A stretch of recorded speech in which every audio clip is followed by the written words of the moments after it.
Magandang araw sa inyong lahat. Ako nga po pala si Binibining Jean at ang tatalakayin ko ngayong araw na to ay tungkol sa nasyonalismo. Ano nga ba ang nasyonalismo? Nasyonalismo. Ang nasyonalismo ay ang pagmamahal sa nasyon o bansa. Isang kamalayan sa lahi na nag-uugat sa pagkakaroon ng isang relihiyon, wika, kultura, kasaysayan at pagpapahalaga. Tanong-tanong ako sa mga kabataan tungkol sa ano ka bilang isang Pilipino. At eto ang kanilang sagot. Bilang isang Pilipino, itinagmamalaki ko na tayo ay kilala sa pagkakaroon ng may busilak na puso, masipag, matapang at magaling. Ako, bilang isang Pilipino, ay marunong respeto at umunawa sa aking kapwa-tao.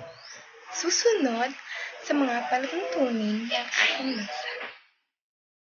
Ako bilang isang Pilipino ay may pagmamahal para sa ating sariling wika. Bilang isang Pilipino, ako ay mapagmahal, may takot sa Diyos, makakalikasan, at makabansa. Bilang isang Pilipino, dapat nating pangalagaan at mahalin ang ating sariling wika, pati pagmalaki ito sa buong bansa. Ako bilang isang Pilipino, susundin ko ang alituntunin at mga batas ng bayan. No? Para sa akin, ako bilang isang Pilipino, pinagmamalaki ko ito.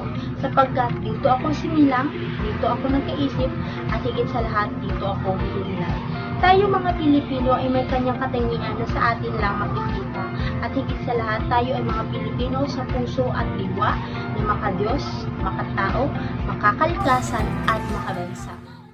Ngayon, paano ba natin mapapakita ang pagiging nasyonalismo natin mga Pilipino? Heto at panoorin natin ang tungkol sa nasyonalismo ng mga Pilipino.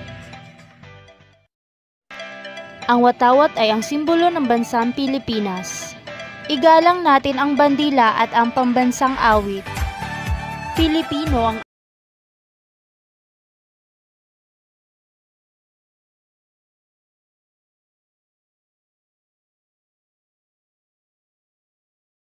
ang mga bayaning nagsakripisyo sa bansa. Ipagmalaki ang mga tagumpay ng kapwa Pilipino. Sila ang nagbigay dangal ng ating bansang Pilipinas.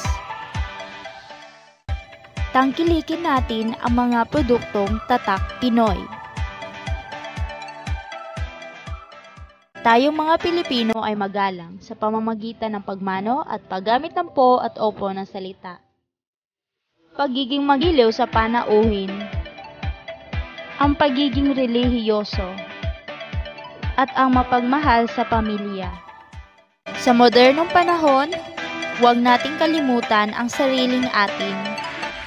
Atin itong pagyamanin, pahalagahan, para sa mga sumusunod na henerasyon. Tayo ay magkaisa bilang isang mamayang Pilipino.